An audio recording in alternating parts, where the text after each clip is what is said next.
They were accused of orchestrating a multi-million-dollar fraud in what was the largest white-collar criminal trial ever to take place in this country. And today, 3 former executives of Nortel were acquitted on all charges.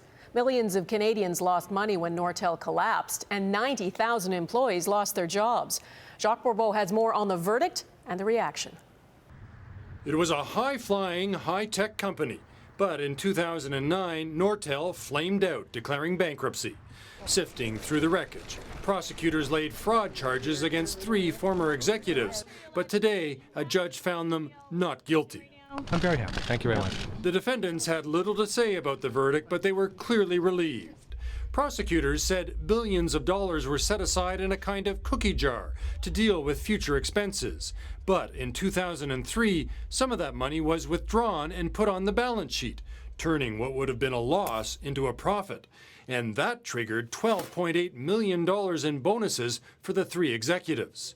In his ruling, Justice Frank Morocco said, "I am not satisfied beyond a reasonable doubt that the defendants deliberately misrepresented the financial results of Nortel." We're ecstatic with the result. It's a great judgment and complete vindication of Mr. Beattie. There was no fraud at Nortel.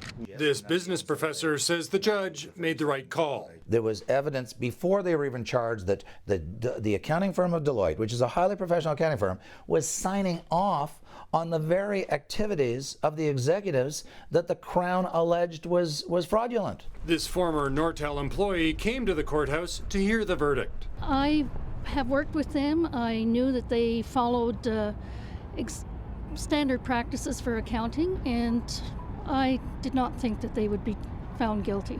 Nortel's bankruptcy has hit many retirees hard. Their pension benefits cut by 30 to 50%, and they feel let down by those who once led them. There is some level of hard feeling about where the executives over a course of a period of time took the company or didn't take it. And so there's that level of bitterness. Lots of factors played into Nortel's demise: the dot-com crash, accounting scandals, big debts, and falling sales. But today, a judge concluded criminal activity was not among them. Jacques Bourbeau, Global News, Ottawa.